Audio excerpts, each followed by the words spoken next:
Jadi sekarang saya dah suruh dia cancel dan dia dah cancel. Cuma saya nak buat laporan ini untuk kepentingan diri saya dan untuk panduan kepada Grab jika berlakunya report ke atas diri saya.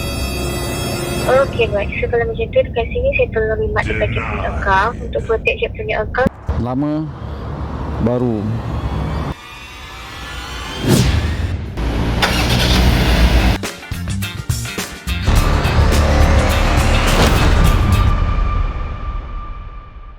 Assalamualaikum warahmatullahi wabarakatuh dan salam sejahtera. Anda bersama saya lagi Paman Naci di channel Nasi Droid Box.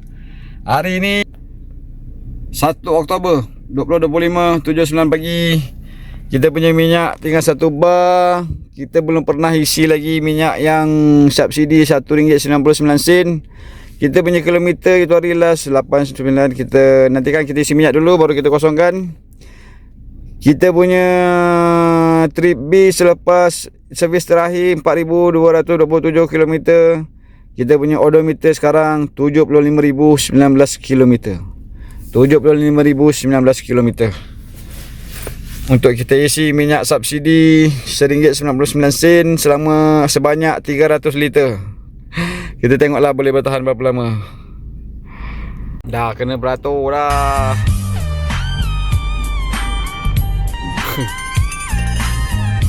Tengoklah nanti kan macam mana kita nak isi minyak ni. Mula-mula kita masukkan kad IC. Please remove card. Proses.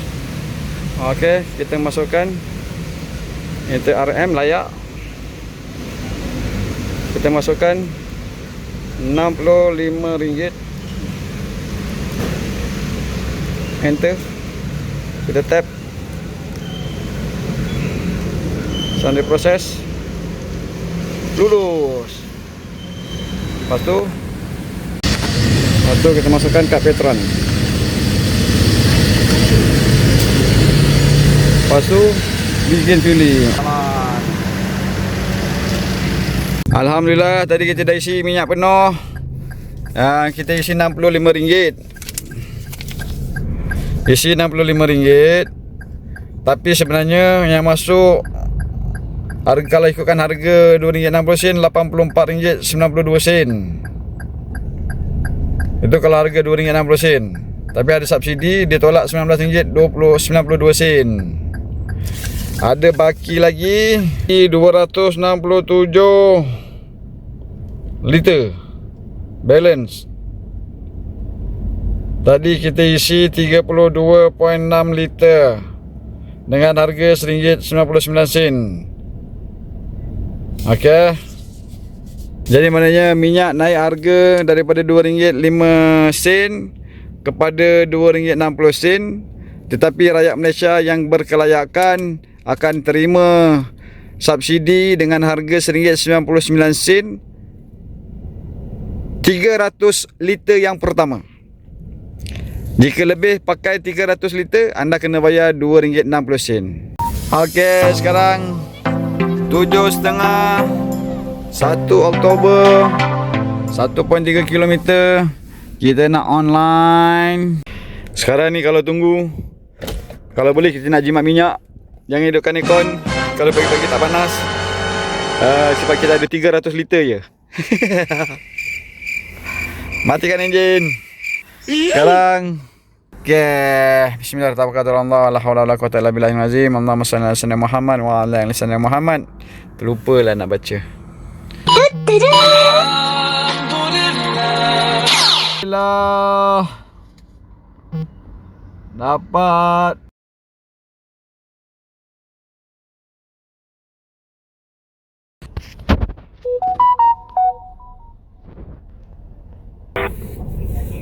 Selamat pagi, terima kasih kerana menghubungi Grab. Ada apa yang bisa bantu? Hello, Assalamualaikum, selamat pagi.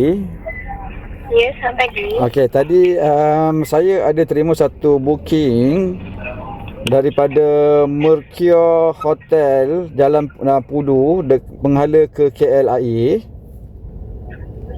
Mercure Hotel. Ya, betul. Okey, kenapa tak cik dengan booking tu? Jadi saya dapat booking tu dan saya dah pergi ke lokasi. Tetapi orang yang nak naik kereta saya ni orang yang bukan yang booking kereta saya. Sebab dia kata Macam mana tu? maksudnya dia booking untuk orang lain. Oh, Ah. faham. Dia booking untuk orang lain sebab alasan dia pemandu yang sepatutnya ambil dia dah ambil orang lain. Oh, Jadi customer lah ni. dia salah passenger. Lepas tu tapi yang salah yang driver ni bukan menggunakan Grab.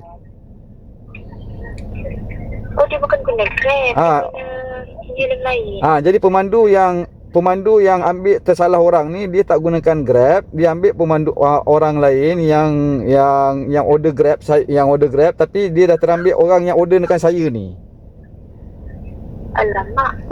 Jadi maknanya sekarang ni dia telefon saya, dia suruh saya ambil orang yang sepatutnya dia ambil untuk hantar ke KLIA, tapi saya tak nak sebab dia menggunakan nama orang lain. Betul. Jadi sekarang saya dah suruh dia cancel dan dia dah cancel. Cuma saya nak buat laporan ini untuk kepentingan diri saya dan untuk panduan kepada Grab jika berlakunya report ke atas diri saya. Okey, baik. So kalau macam tu dekat sini saya tolong remark dekat cik punya account untuk protect cik punya account. So customer ni dia kira dah improper job lah kan. So Ya. dia order booking lain tapi dia dapat lain. So Ya. dekat sini saya dah tolong remark dekat cik punya account berkenaan dengan cik punya isu untuk protect cik punya account lah. Okey, baik. Supaya nanti kalau dia ada komplain, cik punya account ni dia dah terprotect. Okey, baik. Terima kasih.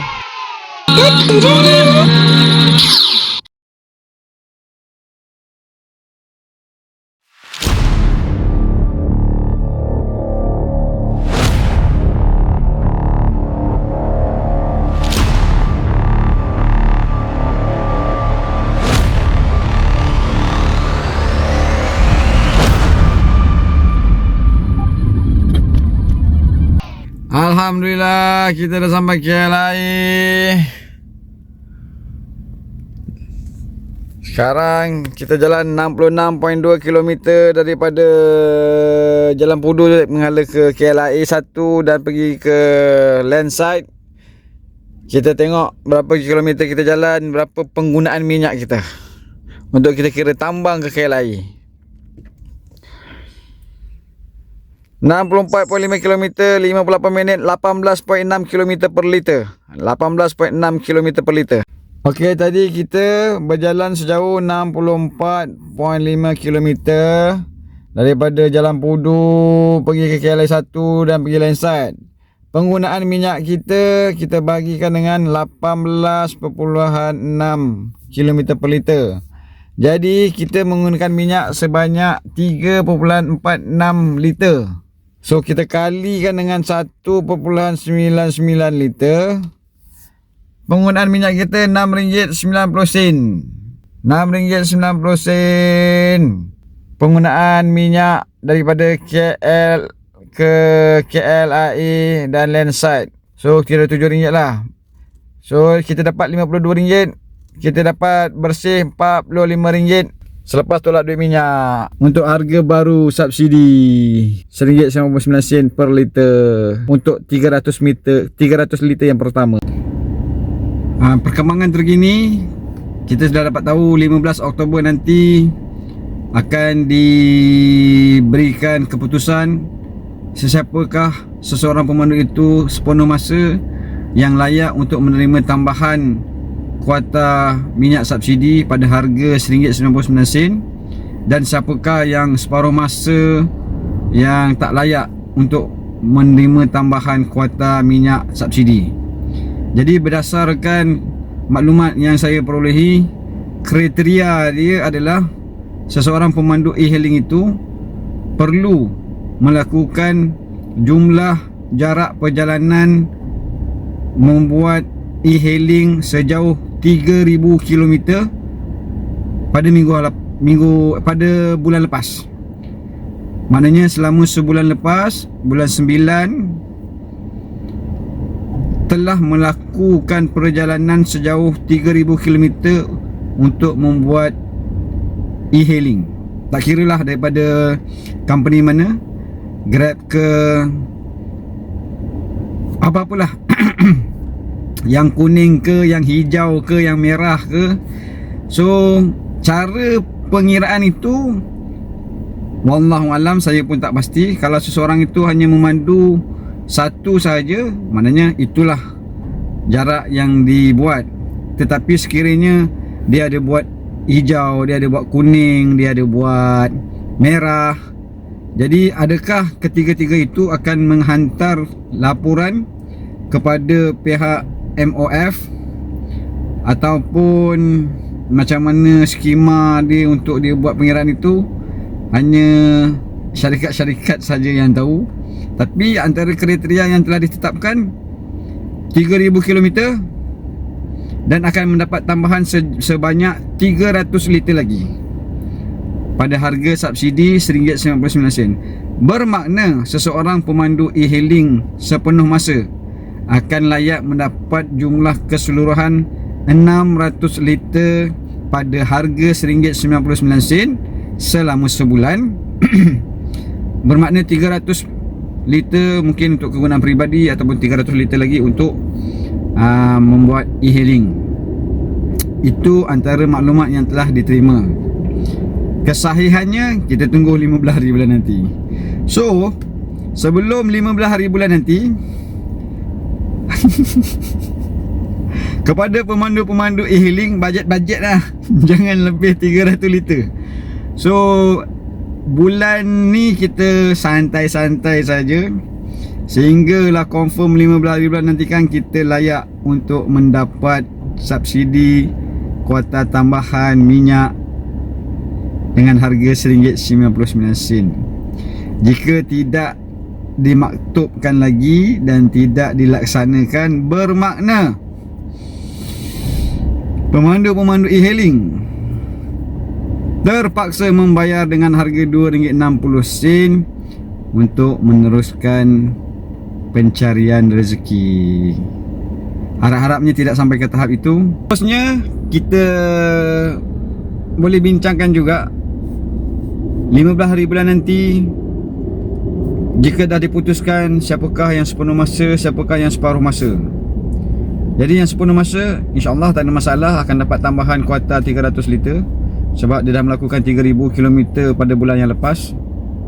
Cuma lagi, adakah skema pengiraan ataupun formula pengiraan ini akan dibuat setiap bulan? Maknanya kalau bulan lepas kita bawa 3000, kalau bulan ni kita bawa 2500, untuk bulan depan kita akan dapat atau tidak? Kerana kadang-kadang macam saya, bulan lepas saya tak dapat membuat e-hailing dengan sepenuh masa sebab tiap-tiap minggu ada kenduri kahwin. Anak saudara saya kahwin, anak saudara saya bertunang, anak saudara belah isteri saya kahwin, kenduri lagi. Jadi bulan lepas saya banyak cuti. Jadi tak tahulah dapat ke tidak untuk bulan lepas. Dan sekiranya juga kalau berlaku kepada orang lain pun, jatuh sakit, sakit yang berpanjangan, dan dia sebenarnya sepenuh masa. Jadi adakah bagaimana cara pengiraan dia nanti? Jadi untuk kalau bulan ni dah lah dia sakit dan dah tak layak sebab dia tak dapat melakukan 3000 km perjalanan, bulan depan dia tak layak untuk buat dapatkan tambahan minyak. Jadi dia cuma boleh bekerja dengan harga dengan harga subsidi 300 liter saja. Cara pengiraan dia tu kita tak pasti lagi dan perlu difikirkan juga dan dibincangkan juga.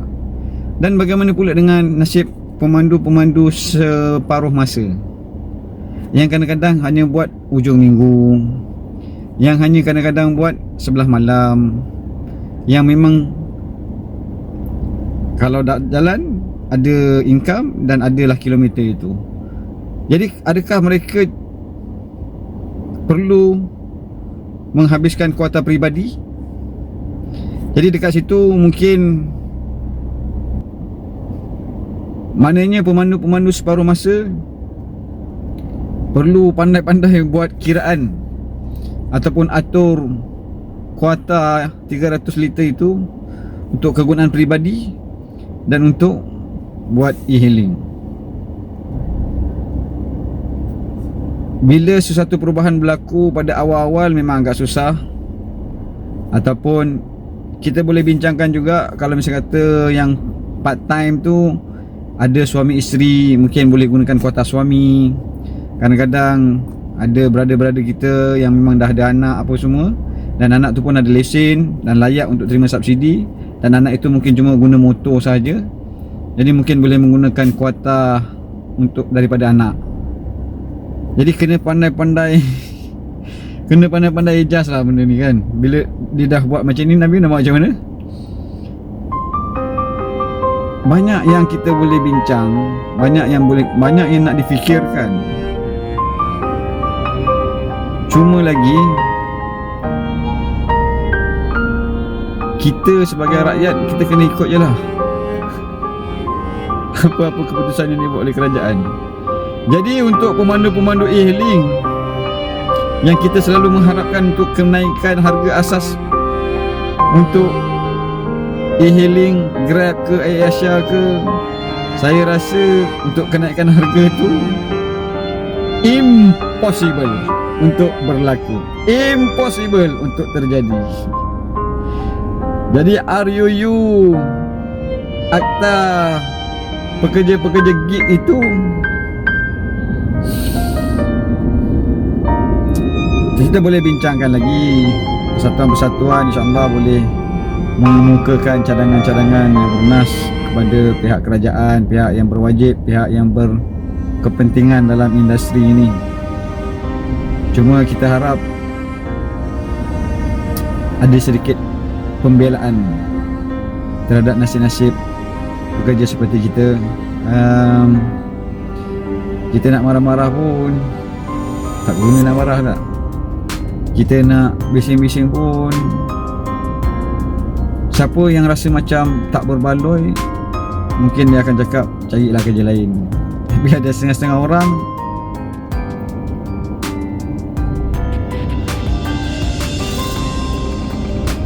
inilah sumber rezeki dia. Jadi nak tak nak, adab je lah.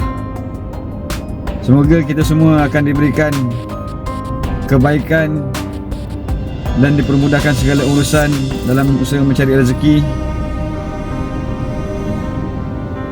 Bertabahlah, jangan sabar, dan teruskan kayuh seperti biasa. Cuma bulan ni pelan-pelan kayuh ha? Jangan lebih 300 liter sampai 15 hari bulan. Alright, itu saja sembang kita hari ni. Tak tahulah ada poin ke tak ada poin ke, sajalah sembang, isi masa lapang sebab tengah membawa ngau dekat KLIA ni. Alright.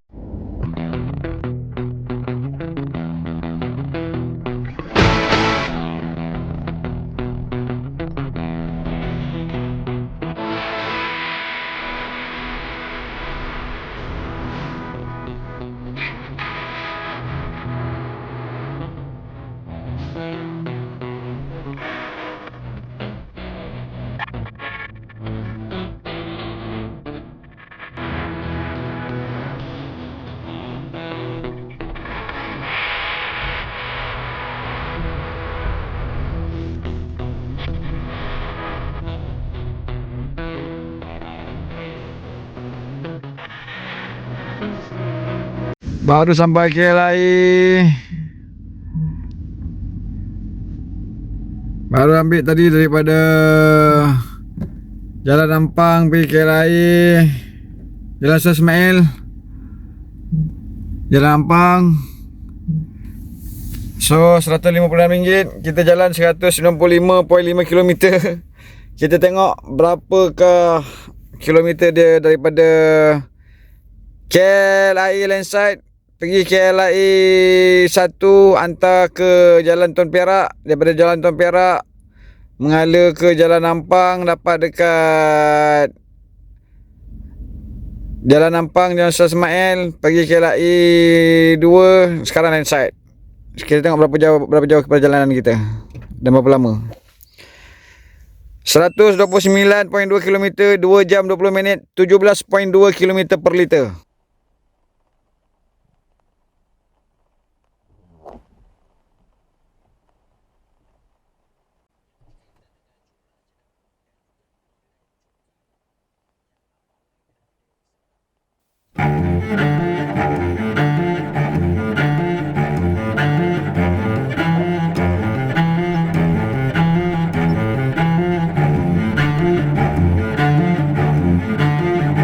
Alhamdulillah, sampai rumah 9 suku.